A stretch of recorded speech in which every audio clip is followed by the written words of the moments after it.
বন্ধুরা, সবাইকে স্বাগতম জানাচ্ছি ওয়ার্ল্ড আল্ট্রা নলেজের আরও একটি নতুন ভিডিওতে। বন্ধুরা, আজকের ভিডিওতে আমরা বাংলাদেশ বনাম ভারতের একটি মিলিটারি কম্প্যারিজন করব এবং এই কম্প্যারিজনে আমরা জানব যে যুদ্ধক্ষেত্রে বাংলাদেশ এবং ভারতের মধ্যে কে কতটা শক্তিশালী। তো চলুন ভিডিওটি শুরু করা যাক। তো শুরুতে আমরা এই দুটি দেশের জনসংখ্যা, আয়তন এবং রাজধানী সম্পর্কে জানব।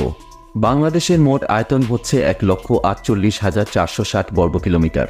বর্তমানে বাংলাদেশের জনসংখ্যা প্রায় 17,30,00,000 এবং বাংলাদেশের রাজধানী শহর হচ্ছে ঢাকা। অপরদিকে ভারতের মোট আয়তন হচ্ছে 32,87,263 বর্গ কিলোমিটার। বর্তমানে ভারতের জনসংখ্যা প্রায় 145 কোটি এবং ভারতের রাজধানী শহর হচ্ছে নতুন দিল্লি। এবার আমরা এই দুটি দেশের মিলিটারি পাওয়ার সম্পর্কে জানব।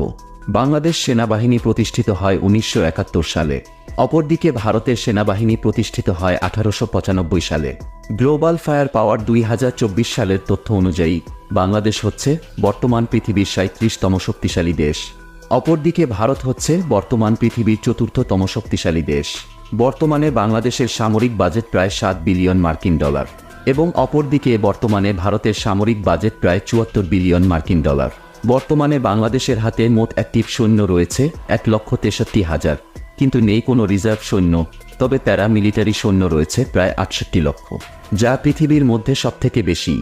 এবং ভারতের কাছে মোট অ্যাক্টিভ সৈন্য রয়েছে 14,55,000, রিজার্ভ সৈন্য রয়েছে 11,55,000 এবং প্যারা মিলিটারি সৈন্য রয়েছে 25,27,000।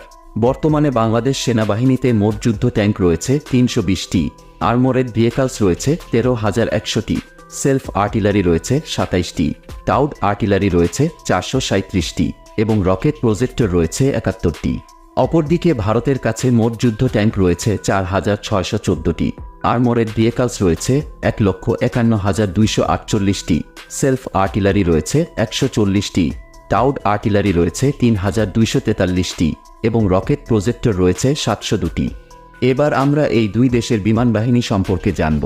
বর্তমানে বাংলাদেশ বিমান বাহিনীতে মোট সৈন্য রয়েছে 17,400 এবং বাংলাদেশ বিমান বাহিনীর কাছে মোট যুদ্ধ বিমান রয়েছে 216টি। এর মধ্যে ফাইটার জেট রয়েছে 44টি, নেই কোনো অ্যাটাক টাইপ যুদ্ধ বিমান। ট্রান্সপোর্ট যুদ্ধ বিমান রয়েছে 17টি, ট্রেইনার যুদ্ধ বিমান রয়েছে 87টি এবং স্পেশাল মিশন যুদ্ধ বিমান রয়েছে 4টি। নেই কোনো ট্যাঙ্কার ফ্লিট। হেলিকপ্টার রয়েছে 73টি, তবে নেই কোনো অ্যাটাক হেলিকপ্টার। অপরদিকে ভারতের বিমান বাহিনীতে মোট সৈন্য রয়েছে 3,10,000 এবং ভারতের বিমান বাহিনীর কাছে মোট যুদ্ধ বিমান রয়েছে 2,296টি। এর মধ্যে ফাইটার জেট রয়েছে 606টি, অ্যাটাক টাইপ যুদ্ধ বিমান রয়েছে 130টি, ট্রান্সপোর্ট যুদ্ধ বিমান রয়েছে 264টি এবং ট্রেইনার যুদ্ধ বিমান রয়েছে 351টি, স্পেশাল মিশন যুদ্ধ বিমান রয়েছে 70টি, ট্যাঙ্কার ফ্লিট রয়েছে 6টি, হেলিকপ্টার রয়েছে 869টি এবং এর মধ্যে অ্যাটাক হেলিকপ্টার রয়েছে 40টি। এবার আমরা বাংলাদেশ ও ভারতের নৌবাহিনী সম্পর্কে জানব। বর্তমানে বাংলাদেশ নৌবাহিনীতে মোট সৈন্য রয়েছে 25,100 এবং বাংলাদেশ নৌবাহিনীর কাছে মোট যুদ্ধ জাহাজ রয়েছে 117টি। তবে এর মধ্যে নেই কোনো এয়ারক্রাফট ক্যারিয়ার, হেলিকপ্টার ক্যারিয়ার এবং ডেস্ট্রয়ার্স। ফ্রিগেট রয়েছে 7টি, করভেট রয়েছে 6টি, সাবমেরিন রয়েছে 2টি, পেট্রোল ভেসেলস রয়েছে 55টি এবং মাইন ওয়ারফেয়ার রয়েছে 5টি। অপরদিকে ভারতের নৌবাহিনীতে মোট সৈন্য রয়েছে 1,42,000 এবং ভারতের নৌবাহিনীতে মোট যুদ্ধ জাহাজ রয়েছে 294টি। এর মধ্যে এয়ারক্রাফট ক্যারিয়ার রয়েছে 2টি, নেই কোনো হেলিকপ্টার ক্যারিয়ার।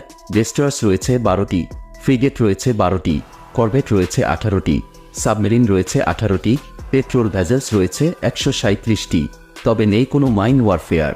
বন্ধুরা, বিশ্বের 9টি পারমাণবিক শক্তিধর দেশগুলোর আপনাদের কেমন লেগেছে জানি না, তবে আমার কাছে মনে হয় যুদ্ধ কখনো মানুষকে ভালো পথ দেখায় না।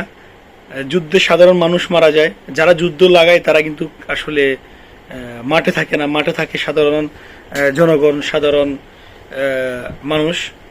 তো আর বাংলাদেশের কাছে অস্ত্র থাক বা না থাক, এটা আমি মনে করি বাংলাদেশের মানুষের কাছে যে সাহস, বাংলাদেশের মানুষ তার দেশের জন্য ঝাঁপিয়ে পড়বে, এটাই অনেক কিছু। অস্ত্র দিয়ে আসলে কিছু হয় না, মনোবল থাকতে হয় বাংলাদেশের মানুষের কাছে। বাংলাদেশ যে কোনো অপশক্তিকে রুখে দেওয়ার জন্য যথেষ্ট, কারণ কোনো অপশক্তি বাংলাদেশের নজর দিবে না। আর যদি সেই দেশ কখনো সফল হতে পারবে না। ইনশাআল্লাহ বাংলাদেশের মানুষ এটা বিশ্বাস করে এবং কি বাংলাদেশের মানুষের কাছে মনোবল আছে, বাংলাদেশের পুরো মানুষ দেশের জন্য জীবন দিতে প্রস্তুত আছে। তো সব ভালো থাকবেন, সুস্থ থাকবেন। আসসালামু আলাইকুম।